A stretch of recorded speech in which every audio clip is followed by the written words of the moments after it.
¿Qué tal, queridos amigos? Ya lo he comentado en otras ocasiones, pero viene hoy a ser oportuna referencia.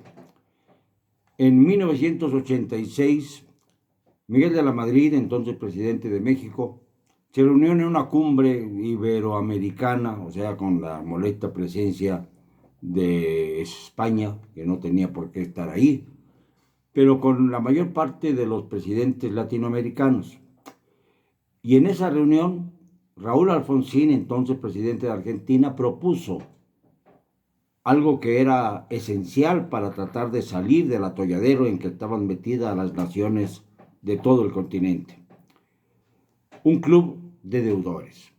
Un club de deudores para que pudiera toda la deuda de Latinoamérica integrarse en una sola y negociar sus distintos momentos para que pudiera irse subsanando sin el terrible agio que hacían los acreedores de cada país.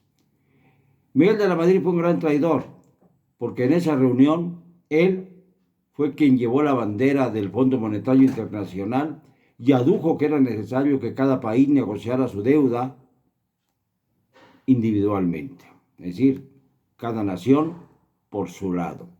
Y esto restó fuerza a la posibilidad de que el continente latinoamericano, la parte de Latinoamérica, es decir, desde México hasta la Patagonia, pudieran integrarse en una unión para las cuestiones económicas que permitiera salvar de una manera muy eficaz la angustia lacerante que pesaba sobre todos nosotros, la deuda que era impagable.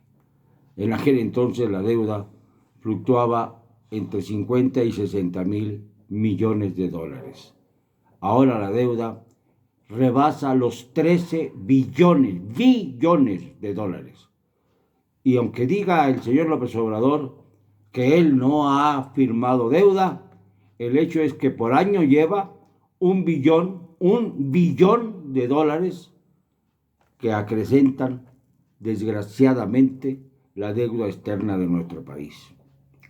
Esto es una de las grandes mentiras de López Obrador, el negar que ha endeudado al país. Lo ha endeudado más que cualquiera de sus predecesores inmediatos. El referente del endeudador máximo es desde luego Miguel de la Madrid, pero después de él, sin duda alguna, sigue Andrés Manuel.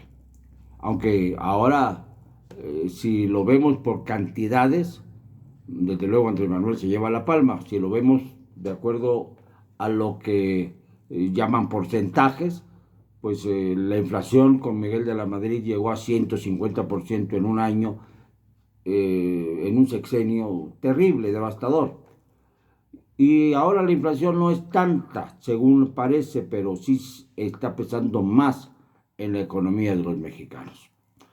Esto lo digo porque la reunión de la CELAC, de la famosa Comunidad de Estados Latinoamericanos y Caribeños, fue un duelo de payasadas. Se cuestiona mucho en Perú la actuación de su presidente Pedro Castillo, el sombrerudo, que no sabía ni hablar, en un lenguaje que calificaron allá y en todo el mundo como cantinflesco, para honrar a Mario Moreno Cantinflas con aquellos enredos de palabras que nos hacían mucha gracia, que decían todo sin decir nada, exactamente como el gatopardismo, que dice cambiarlo todo pero no transforma nada. Es el gato pardo de Andrés. Pues bien, en la CELAC, el presidente por un lado mostró una mano para dialogar con los pueblos de Latinoamérica y buscar solución sobre todo al problema social que realmente está bastante relegado en la agenda latinoamericana, y por otro lado extendió lastimosamente la mano derecha, para solicitarle a Estados Unidos ayuda económica como la que brindó Kennedy a través del Plan Marshall, y después habló, claro, de lo que está tratando de solicitar a Biden y a Kamala Harris, la que vino a México en lugar del presidente. Pero recuerden ustedes que el viernes unas horas antes de que comenzara la CELAC, hubo un telefonema entre Biden y López Obrador, y desde luego ahí se fijaron las bases con las que López Obrador debía afrontar la reunión. Vaya soberanía la nuestra, que tenemos que estar supeditados a los intereses de los Estados Unidos, aunque claro, en la superficie, Biden diga que no es importante referirse y que aprueba la relación que sostiene México con Cuba. No dijo nada de Venezuela porque ustedes recordarán que el señor Nicolás Maduro está señalado por los distintos órganos de justicia estadounidenses, incluso ofreciendo una recompensa de 15 millones de dólares por su cabeza, por capturarlo. No sé por qué a los mexicanos no se les ocurrió la posibilidad de capturarlo, pero bueno, esto sería también hollar nuestra soberanía y esto a mí me parece detestable. Todo esto se enmarca en una serie de contradicciones y de reuniones que van más allá de la lógica. Por ejemplo, el tratar de llevar como embajador de México a España a un individuo señalado por el narcotráfico, mejor dicho, señalado por su relación con el narcotráfico, que verdaderamente asusta, Quirino Ordaz Copel, que va de embajador y va a llevar de cónsul a Barcelona a Claudia Pavlovich, los dos del PRI, pero dos de los muy malos del PRI, dos de los narcogobernadores del PRI, porque Claudia Pavlovich, ustedes saben que fue la muñequita, el títere de Mario Fabio Beltrones, nadie lo niega, y Mario Fabio Beltrones tiene su historia. En fin, el caso es que ahora desde Oaxaca, hoy el presidente lanzó llamados para que todos se vacunen. Fíjense qué cosa más increíble. De aquella frase inicial de que le vino la pandemia como anillo al dedo, a la urgencia de que todos se vacunen cuando no hay vacunas suficientes, es verdaderamente histriónico, falso, fatuo. Pero además deja que el gobernador de Oaxaca, el Junior, Alejandrito Murat, que ya comienza a transitar en su última etapa, hable de que ha reducido él la pobreza en su estado, en Oaxaca, una de las entidades más golpeadas por la miseria, más golpeadas por la deformación política, más golpeada por las protestas magisteriales. Acuérdense que ahí tiene una gran fuerza la Coordinadora Nacional de Trabajadores de la Educación, el CENTE, y caramba, pareciera que Murat también se quiere colar al gabinete del señor López Obrador en tanto tenga el mando en la mano, porque pues de esto, al lanzarse como posible candidato presidencial, habría solo un paso. Pobre PRI que tenga que usar a un gobernador como Murat o a un gobernador como Del Mazo dentro del priismo para ser candidato abanderado de su partido. Sería un desastre absoluto. Si tuvieron que utilizar hace algunos años, 3 años, en 2018, a un candidato externo, José Antonio Meade, que si no hubiera sido por las siglas del PRI, hubiera sido el mejor de los candidatos, pero el PRI lo aplastaba, no lo dejó crecer como ser humano, y él se redujo al aceptar ser abanderado del PRI. Pero quizá hubiera tenido otro destino este país con un hombre que pudiera haber ejercido el gobierno con mayor eficacia que lo que estamos viendo ahora. Pero esto es otro tema. Es un tema que vamos a analizar correctamente para que no digan que estamos apoyando al PRI. De ninguna manera. Estamos diciendo que el PRI ya no tiene posibilidades de volver a la presidencia, para acabar claro.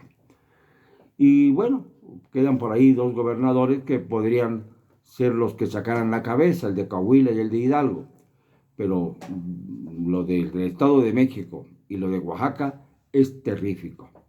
Pero Murat puede negociar que lo incorporen en alguna embajada, que lo aplaudan, a cambio de entregar Oaxaca a Morena, cosa que desearía profundamente Andrés Manuel López Obrador. Mientras tanto, se divirtió mucho con la cumbre de la CELAC, con los dimes y diretes.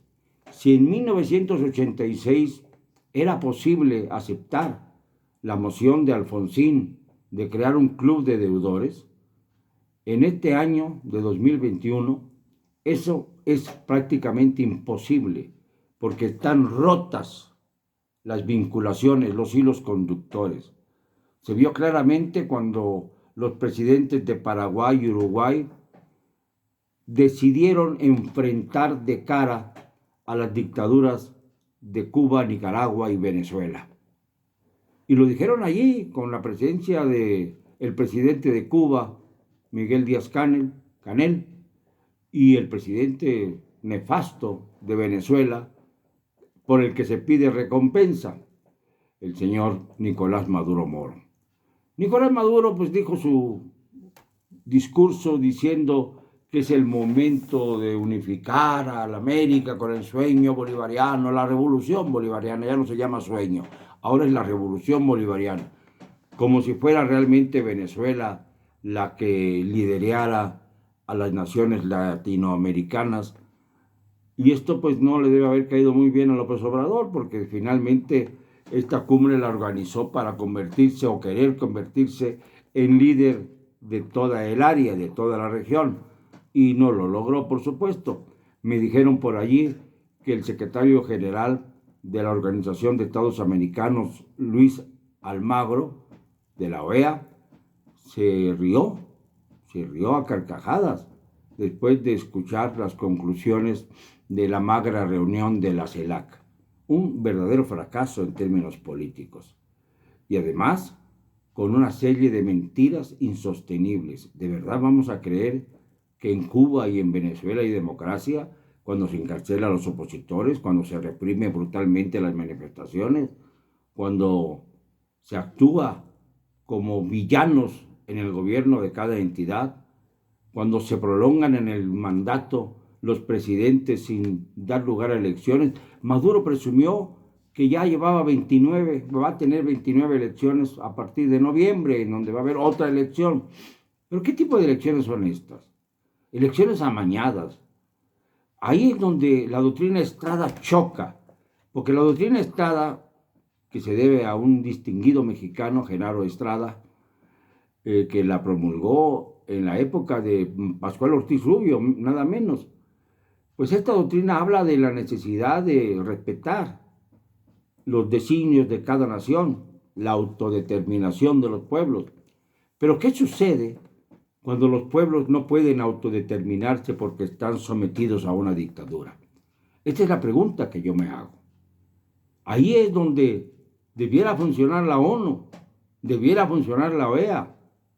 No pueden sentarse en la misma mesa elementos que pues están dando garantías para manifestarse libremente, como en el caso de Uruguay recientemente, que en una manifestación pública derogó una ley sobre gasolinas y combustibles, y la diferencia con lo que pasó en Cuba en junio pasado, cuando una manifestación fue reprimida de manera brutal, con un muerto, varios heridos, pero sobre todo con la vista puesta en que no se puede tocar al régimen, a un régimen que es sucedáneo, continuador del castrismo, del de Fidel y del de Raúl.